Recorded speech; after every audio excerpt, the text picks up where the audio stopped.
You know what grinds my gears? Whenever you go to a movie theater website and see that all the seats are full, so then you have to take the front row seats. And then once you finally sit down and the previews start, you see that the people who reserved those seats are not there.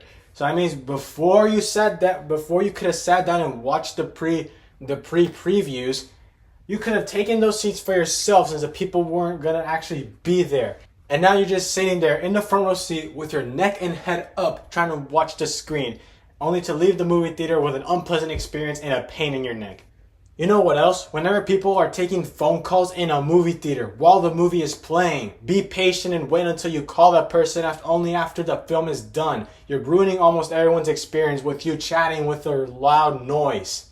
And one final thing. Whenever big restaurants have only one toilet, do you see how big your restaurant is, how hard it is to find a parking spot, and people are making reservations, and then once you go to the bathroom, do you see that there's only one toilet? Why does this happen? You know there's going to be a lot of people eating your food, and then they want to go to the bathroom to do the number two, and then it turns out there's only one toilet. If you're someone who owns a restaurant and sees this video for some reason, then fix this problem. Fix the damn toilet problem. Make 3 more toilets or 5 more. I'm tired of waiting in line just because someone is in the toilet and there's a line outside the bathroom. People are saying, "Oh, what's the reason?" "Oh, nothing. Just because this restaurant has only one toilet and they serve food that goes and serves toilet and and serves food that makes everything in your lower intestine go through faster. So excuse me, but don't blame the line. Blame the restaurant for making only one toilet." Just had to get it out of my chest. I'm sorry. So yeah, I saw 2 animated films last month, and one of them was really great, and one of them was better than the other one. So let's talk about the one that isn't the best one out of these 2. Before I talk about this movie, Inside Out 1 is probably one of Pixar's best films in their catalog. It's a movie that emotionally connects with the audience and makes you really feel for the characters and the situations they're in. I really like Joy as a character in the first movie. She's really great, and Amy Poehler does her lines amazingly. And I really love the other characters: sadness, anger, fear, disgust. They're really great and charming characters. Especially Bing Bong. We'll never forget you. It's a film that I think can emotionally connect with anyone. Anyone who has gone away from home, had to say goodbye to their friends or any loved ones from another place. Someone who has dealt with their decisions about whether or not they should be happy with what they're doing. Someone who's just struggling to keep the moment light in spite of sad situations. It's a great movie that I think anyone could watch and they could feel something in it. It's one of those movies that it doesn't matter what age, race, or gender you are. It's a movie anybody can connect to, and it's really, really great. Inside Out 2 is good, but not as good as the first one in my opinion. Still a good movie, but not nearly as anywhere close to the first one. Before I talk about my cons of this movie, let's talk about the stuff I did like. I really like Joy in this movie. Her delivery is still great, especially in one scene where she doubts herself. And Amy Poehler still delivers those lines amazingly. I really love Sadness too. She does a lot in this movie, more than she did in the first one. And I really love the inclusion of the other emotions like disgust, fear, and anger. Before I continue, I should address the situation between Bill Hader and Mindy Kaling, where Mindy Kaling didn't get back on the show, but didn't get back on Inside Out 2 because of some stuff that isn't legal, and her creating one of the most abominable shows that the internet hates. And then we got Bill Hader, who was just a talented dude and really thought that he was really getting paid low because of this movie. Seriously, less than $1 million for this film that Disney offered him. And they said because he's a high-profile actor that he should get paid more. And I agree. Bill Hader is becoming a really well-known actor, and Disney doesn't even want to spend 0.01% of their earnings just so they can pay a voice actor. Tony Hale is fine in this movie, but he played 2 characters in different Pixar movies. You're not allowed to do that. Only the guy who voices Mac does that. Boo! Shame on you, Disney, for not wanting to pay their actors for not even 1% of your earnings. Seriously, you have over $32 billion a month, and you can't even scrap $1 million for Bill Hader. Heck, even $10 million. Shame on you, Disney. Shame on you, you cheapskates. Anyway, back to the movie. Like I said, I love the inclusion of the new emotions, especially disgust and anger. Anger is really great in this movie and has some great comedic lines in this. Disgust has a really hilarious scene involving about past memories of Riley. The video game character is hilarious as hell. I really love Pouchy and his little bluey thing and his little bluey / Dora hybrid. And a dark secret really wasn't worth it. If you're someone who's gonna watch the movie and wait for the end credits, don't do it. You'll disappoint yourself. I really also like how this movie focuses more on Riley than the emotions. The last movie focused more on the emotions than Riley, but the Riley side of the story is really great. But in this one, they have a more focus on Riley and then the emotions, and I really like how they changed that, how they made a change of pace. You see Riley struggling as a person, and you really can feel that without the emotions controlling it, you can still feel these sort of decisions Riley thinks that will benefit her.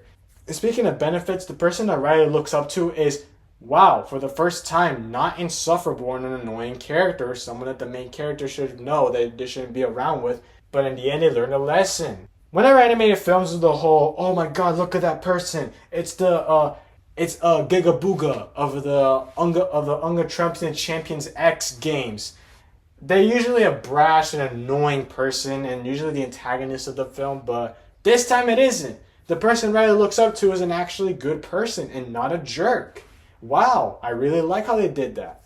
She honestly seems like a cool character and someone that seems like a really great person to hang out with in real life. And I like how she was friends with Riley towards the end. Another thing that I like about this movie is that even though it feels like a rehash of the first film's plot, like, oh no, they got kicked out of headquarters, we gotta go back. I really like how the plot of the first film integrated in the second film is more fun since we get to see more interactions with the other emotions. It still does feel like the first movie again with the plot, but one thing I really like is I include more things into it, like the visual imagination land, but then anxiety becomes 1984 Big Brother leader to a bunch of people saying, come up with Riley's like possibilities. I also really like how that one character came back for the movie and actually helped actually helped during the climax. Enough about the old emotions. Let's talk about the new ones. We got Embarrassment, which is a really good character, and I know people are just gonna ship him with Sadness. I just know it. Envy, in my opinion, didn't really do anything. All she was to serve as Anxiety's like hype person. Like when Anxiety says something, and like Envy just tags along with it. I think that's what Envy is supposed to do as the emotion, not the character in this movie. But like, whatever gets the voice actress's paycheck done. And then we got Ennui, who I swear to God thought it was Marjan Satrapi at first when I saw the trailers. I literally thought Pixar did a smart decision in casting their characters by using Marjan Satrapi from Persepolis. But no, it's another different French actress, and she doesn't do a bad job in this film. Ennui is still a hilarious character in the film, but imagine the possibility of Marjan Satrapi as Ennui, someone who made a film about the struggles of being a woman in a different country, and the character is cynical and also really just a fun character to see grow and explore throughout the film. I don't know. It would have been just an amazing casting and personally would have gotten my vote. The dad is not here as often as in the first film, which is really sad. I really thought they were going to make more meme potential with the dude. And let's talk about the antagonist herself, Anxiety, which is a really great antagonist. Not a villain, but a great antagonist. She really wants to help Riley out in her future in the teenage years, but all she does is do more harm. And there's a scene whenever she thinks all these decisions will make Riley a better person, but it turns out it just makes her not a great person and making her think she's not good enough. And Anxiety, once realizing what she has done, tries to fix the situation, but only makes things worse. She can't control it. She genuinely wants to make Riley be a great person, but because she is Anxiety, she doesn't make anything better. And all she wanted was to help Riley. I think that's a great way to make an emotionally connected villain. I really like Anxiety as a character and how she grew in this film and how Joy also grew from the first one into the second film. Now let's talk about the cons of this film. The cons of this film is, like I already said, Disney being a cheapskate, not wanting to pay Bill Hader back. One thing that I didn't like about this film is, like I said, it does feel like the first film all over again. And there were also some scenes in the movie that I really wanted to see more of, but then the film had to go to, oh, this is Riley's movie, so let's show her. Like the mom and the dad, I really wanted to see more of them, but they really weren't in the film that much, and that kind of made me sad because they were really great in the first movie, and I really wanted to see more of them. There were also some scenes where like some of the emotions do something throughout the journey, and I really didn't like it. But overall, still a fun film, and I really liked the ending. It really makes you guess about what happened.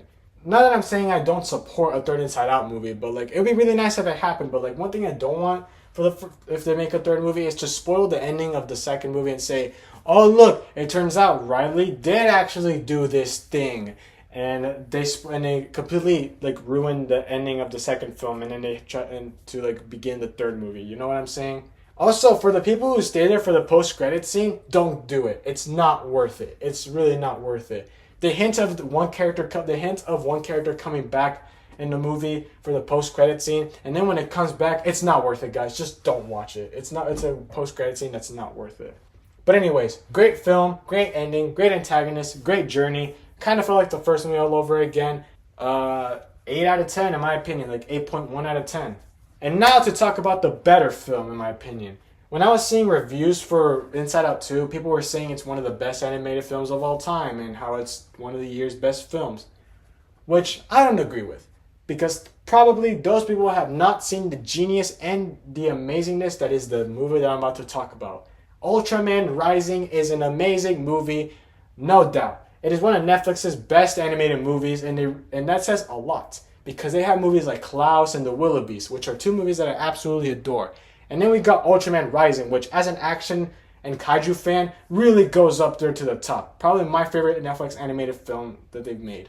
Ultraman Rising is what I feel like is what every animated film should be. I'm not talking about like with kaiju battles or big action sequences.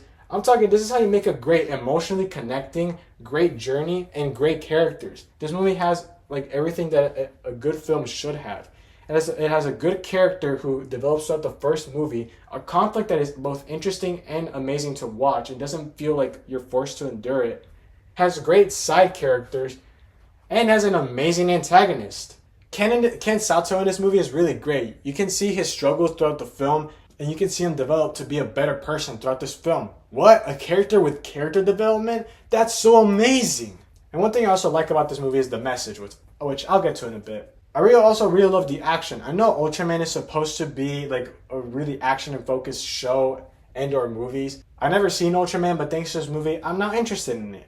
And one thing that I know about Ultraman is it's really action focused. And in here, there's not that much action. But when the action happens, it happens. The last and final battle of this movie was so hype. Like I was just cheering on, and it was just so amazing watching it. But besides the action, the emotion in this movie is really great. We see Ken struggle to be a baseball player, and we can see, there's one scene where he blames the baby kaiju for everything that's been happening to him. And then once he finally lets that guilt and anger go, we see him develop as a person. He's not the Ken Sato that we know from the beginning with trying to develop the Ken Sato show. He is the Ken Sato that is the champion of the Giants, not because of his selfishness, but because he actually helps the team out. He becomes a better son. He becomes a better parent. He becomes a better teammate because he learns to find balance. And that's a really great message for this movie. Trying to find balance with everything you have. And speaking of other characters that I think should be mentioned, Emmy in this movie is really adorable. I really love kaijus, and this is in my opinion, this is probably one of the best kaijus I've ever seen in a film. Godzilla is obviously number one, but like Emmy is up there, man. She's adorable. Every scene that she steals the show in every scene that she's in, and there's one really great emotional scene where she falls off a tower and Ultraman catches her, but then she hurts herself, and then he's just there for her. It was really adorable and emotional seeing it. Ken's dad is really great in this movie. I really love him. I really love how he's like the emotional hook and how he's supposed to be there for Ken, but with his struggles of being Ultraman and studying the kaijus, he wasn't there for his family a lot. And now Ken blames him for every single bad thing that has happened to his family. And honestly, we can't blame Ken. His dad wasn't really there for most of his life because of his injuries and being a hero.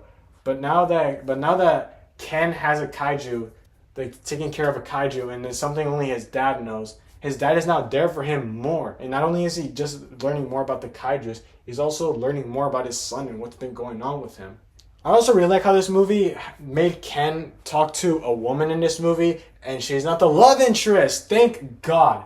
I did not want them to be together. They had good chemistry, but I really thought that this one wouldn't work out if they got together. And I really like the message she says in the film about raising children.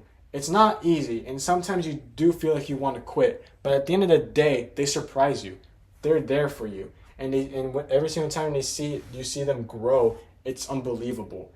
And honestly, you wouldn't change a thing, and you wouldn't want to miss it for the world whenever they grow up. I really like the message that she puts in the film, and I love how this message is not just a movie for kids to watch and love the action, but it's also a movie for adults to watch, especially parents. And speaking of parents, let's talk about the villain of this film, Dr. Onda. Really, I really think this is one of the greatest villains in an animated movie. I really like how he isn't a villain. He's just a person who lost his family during a tragedy, and now his tragedy defines him and is now angry at not just monsters, but the hero that was supposed to protect them. He's not a complete monster in this film. There was this one scene whenever the captain of his corporation came in and was really stressed out, and then Dr. Onda saw that he was being stressed, and he said, "You know what? Take the day off. Go with your family. You should spend time with them more." And whenever there was a final battle with Ultraman, when he was trying to fight Ultraman, he let everybody go in their escape pod so they wouldn't get harmed, so that he can fight Ultraman alone.